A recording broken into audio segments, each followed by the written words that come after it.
Hi everyone.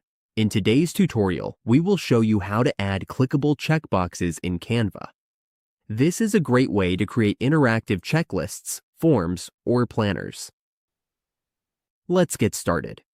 In your Canva project, all we need to do is click on Templates so we can easily find checkboxes. Then we will type checkbox in the search bar to find our options.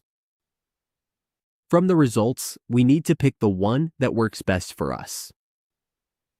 We will go ahead and select this one. This template already comes with clickable checkboxes built in. From here, we just need to edit the text. For example, we can write "My task" here. We can also adjust the design as needed to match what we want.